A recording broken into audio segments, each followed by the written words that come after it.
दाल तो आपने बहुत सी खाई होंगी, लेकिन आज की जो रेसिपी है वो बहुत ही टेस्टी और लाजवाब है, जो कि झटपट से बन जाती है। तो फिर चलिए स्टार्ट करते हैं। अस्सलाम वालेकुम मेरी प्यारी बहनें, कैसी हैं आप सब? उम्मीद करती हूँ आप सब ठीक होंगी। मैं भी ठीक हूँ आपकी दुआओं के साथ। कुछ मसाला जात हमने काट के रख लिए हैं, जिसमें हमने लहसुन अदरक का पेस्ट, हरी मिर्च, टमाटर और सब्ज़ प्याज है जो कि हमने काट के रख लिया हुआ है। इसके साथ ही दाल हमने आधे घंटे के लिए भिगो दी थी, वो बहुत ही अच्छी फूल गई है। उसके साथ हमने 2 से ढाई गिलास पानी को गर्म करने के लिए पहले ही रख दिया था। उसके साथ ही हमने जो दाल है उसके अंदर डाल दिया है, और जो हमने मसाला काटा हुआ था वो हमने इसके अंदर शामिल कर देना है, जिसमें टमाटर, हरा प्याज और 2 चम्मच लहसुन अदरक का पेस्ट था और हरी मिर्च थी। ये तमाम चीज़ें हमने इसके अंदर डाल देनी है, क्योंकि ये खड़े हमने काट के वैसे ही साबुत इसके डालने हैं, इसलिए हमने बॉईल करनी है दाल को। इसके साथ ही हम कुछ मसाले ऐड करेंगे, जिसमें हाफ चम्मच हमने इसके अंदर नमक शामिल कर दिया है, 1 चम्मच हमने सुरख मिर्च शामिल की है, 1 चम्मच हमने भर के इसके अंदर धनिया पाउडर का शामिल किया है, हाफ टी स्पून हमने इसके अंदर हल्दी शामिल की है, और हाफ टी स्पून ही हमने इसके अंदर दरदर मिर्च शामिल की है, यानी चिली फ्लिक्स शामिल की है। ये तमाम मसाले जाएंगे और इसको हमने बहुत ही अच्छा सा मिक्स करके तकरीबन 10 से 15 मिनट के लिए इसको ढक के रख देना है। और हमने इसके दरमियान में एक दफ़ा इसको चेक कर लेना है कि दाल हमारी किस तरह बॉयल हो गई है। तो इसके साथ ही आप देख सकते हैं दाल हमारी बहुत ही अच्छी बन के रेडी हो गई है। दाल के आप देख सकते हैं कि सिर्फ 10 से 15 मिनट लगे हैं, और फटाफट से ये बनने वाली दाल है जो कि हम झटपट से बना लेते हैं। तो इसके साथ दाल हमारी रेडी हो गई थी। इसके बाद हमने लगाना था तड़का। तड़के के लिए हमने हाफ कप घी लिया, उसके अंदर 1 तेज़पात, 2 लौंग, 1 दालचीनी का टुकड़ा और 1 चम्मच हमने ज़ीरे का डाला है।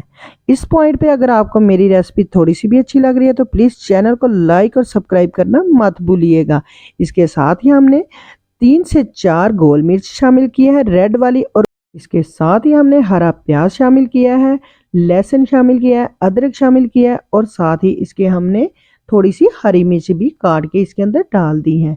ये बहुत ही अच्छा हमारा जो है तड़का तैयार होगा। तो आप यकीन करके इतनी मज़ेदार और चस्केदार हमारी दाल ये तैयार होगी कि आप उंगलियां ही चाटते रह जाएंगे। ये इतनी झटपट से बनती है कि दाल के ये यकीन करें आपके हर तरह की मुर्ग और चनों को पीछे छोड़ जाती है। तो इसके साथ ही हमारा ये तड़का बहुत ही अच्छा सा रेडी हो रहा है। तड़के को हमने जलाना नहीं है और हल्का हल्का सा हमने हिलाते रहना है, ताकि तड़का हमारा बहुत ही अच्छा सा रेडी हो सके। और जो लहसुन और अदरक है ये हमारा जले ना, और हमने इसको ज़्यादा जलाना भी नहीं है, हमने सिर्फ लाइट सा गोल्डन करना है। और उसके साथ ही तड़का हमारा बिल्कुल रेडी हो गया है। अब हम अपनी दाल की तरफ चलते हैं। दाल में हमने हरा धनिया डाला, थोड़ा सा गरम मसाला डाला, और उसके साथ ही हमने इसको मिक्स किया। मिक्स करने के साथ ही हमने जो तड़का तैयार किया था वो हमने इसके अंदर शामिल कर देना है। तड़का हमारा बहुत ही अच्छा सा लग गया है, और जो हमने हमारे फ्राई पैन था हमने उसके अंदर डाल के दाल को मज़ीद इसके अंदर मिक्स करके डाल दिया है। इसके साथ ही अब हम सर्व करने की तरफ चलते हैं। तो इसके साथ बहुत ही मज़ेदार हमारी जायकेदार ये दाल बन के तैयार हो गई है। आप यकीन करें कि इतनी मज़ेदार थी कि सब उंगलियां ही चाटते रह गए थे। तो इसके साथ ही हमने प्याज और गार्निश किया हमने अंडे के साथ। अंडे हमने 2 से 3 बॉईल कर लिए हुए थे, लेकिन हमने इसके अंदर नहीं डाले। हमने कहा कि इसकी हमने डेकोरेट के लिए रखेंगे। तो ये देखें कितनी अच्छी हमारी ये दाल बन के रेडी हो गई है। अगर आपको मेरी ये दाल ज़रा सी भी अच्छी लगी है तो प्लीज़ चैनल को लाइक और सब्सक्राइब करना मत भूलिएगा। अब दें मुझको इजाज़त, फिर मिलेंगे नई रेसिपी के साथ। तब तक के लिए अल्लाह हाफिज़।